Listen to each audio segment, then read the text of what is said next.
La science nous montre que ce n'est pas l'activation de notre cerveau qui détermine notre intelligence, mais son inhibition.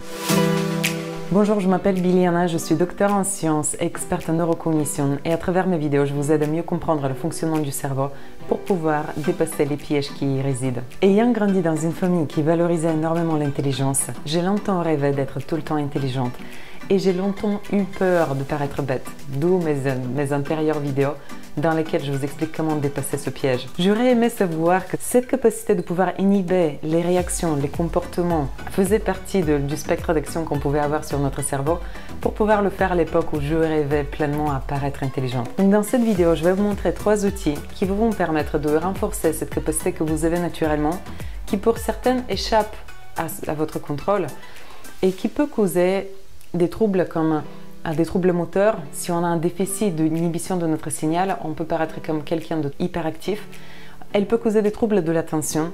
Si on a un trouble d'inhibition de notre attention, on va sentir des déficits de l'attention, c'est-à-dire qu'on va être constamment distrait. Et si on a des troubles d'inhibition de notre réactivité au niveau des comportements, on peut être quelqu'un de très réactif émotionnellement et par exemple se mettre à klaxonner tout de suite lorsque le feu devient vert et que la voiture devant nous, elle n'est pas partie. Pouvoir développer cette capacité d'inhiber le signal du cerveau est très important pour pouvoir gérer mieux ses émotions et pouvoir gérer mieux ses comportements et ses gestes. Même dans la communication, c'est un élément crucial pour pouvoir exprimer pleinement sa pensée. Je l'utilise en faisant des vidéos à chaque fois pour pouvoir essayer de faire de mon mieux et sortir la phrase claire du premier coup. Ça ne marche pas à tous les coups, c'est pour ça que vous voyez les coupures de la vidéo. Donc, comment on peut faire pour développer cette capacité à l'intérieur de nous? Le premier outil, c'est la respiration. Même si la respiration paraît un outil trop simple pour pouvoir agir sur l'inhibition du cerveau, c'est un outil très efficace pour pouvoir le faire. À l'époque, quand je travaillais dans un des laboratoires de recherche, j'avais une collègue qui, à chaque fois quand elle venait me poser une question, elle se mettait dans une énergie très forte, proche de la colère, mélangée à l'angoisse et à la détresse. Lorsque je recevais sa question dans cette énergie-là, je devenais facilement irritable et très rapidement, je glissais dans la même énergie qu'elle. Si elle venait avec une énergie de colère, je me mettais en colère contre elle. Je n'arrivais pas à contrôler cette émotivité. La première fois où j'ai réussi clairement à modifier mon comportement, j'ai juste pris le temps de respirer. Et ça a tout changé.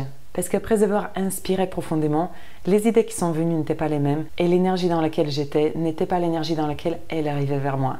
C'est-à-dire que j'ai réussi à maîtriser ce contagion émotionnel qu'elle faisait avec moi et j'ai réussi à maîtriser mon monde émotionnel. Le deuxième outil, c'est d'habituer mon cerveau à passer d'un régime rapide à un régime lent. Comment je peux faire ça? Par exemple, dans ma parole, ça peut s'exprimer en parlant très vite d'un coup et juste après en ralentissant et en rajoutant des silences dans ma parole. Et ensuite, je peux me mettre à parler très vite et rajouter des silences juste après. À force de m'exprimer de manière aussi rythmée, j'apprends à mon cerveau de gérer les deux rythmes parallèles. Parce qu'il y a un mécanisme cérébral qui fait que le rythme qu'on a choisi de départ, c'est le rythme qui va guider toute notre conversation. Et si on ne rajoute pas de la conscience, on va avoir soit une conversation trop rapide, soit une conversation trop lente. Dans les deux cas, ce n'est pas agréable à écouter. Une belle mélodie, c'est une mélodie qui mélange les rythmes. Et j'apprends à mon cerveau de mélanger les rythmes de la même manière.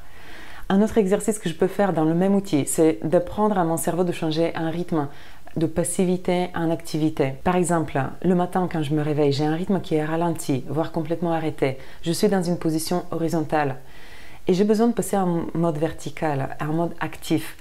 Il y a beaucoup de gens qui ont du mal à sortir rapidement du lit parce qu'ils ont du mal à switcher d'un mode actif à un mode passif et l'inverse d'un mode passif à un mode actif rapidement. Apprendre à changer au niveau de mon corps, c'est très important pour que je puisse par la suite gérer mon système. Et tout ça repose sur une simple décision. Je suis assise, je décide de me lever. De manière générale, je le fais inconsciemment. Je suis guidée par les facteurs externes. S'il y a quelqu'un qui m'appelle, je me lève. S'il y a personne qui m'appelle, je ne me lève pas. Et si vous observez très souvent ce qui arrive, c'est que lorsque je suis assise, je prends du temps à me lever.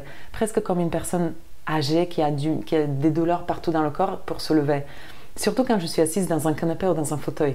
J'ai du mal à passer du rythme trop confortable à un rythme, hop, je réactive le système et j'accélère le rythme.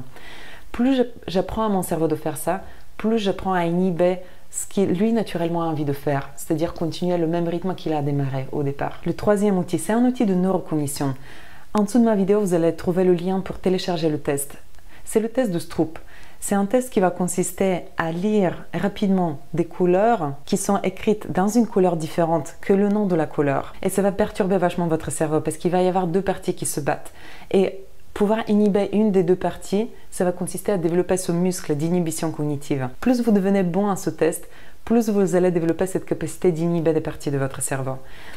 Et pour finir la vidéo, je vais vous dire que cette inhibition du cerveau, elle est étudiée actuellement dans le cadre des addictions alimentaires. C'est-à-dire que les gens qui ont une capacité élevée d'inhiber des parties de leur cerveau sont suspects d'être des gens qui maîtrisent mieux leur alimentation.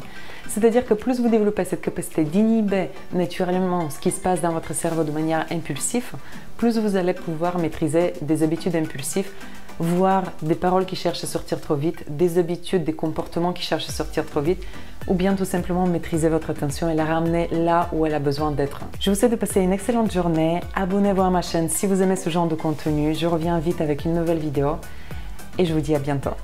Au revoir.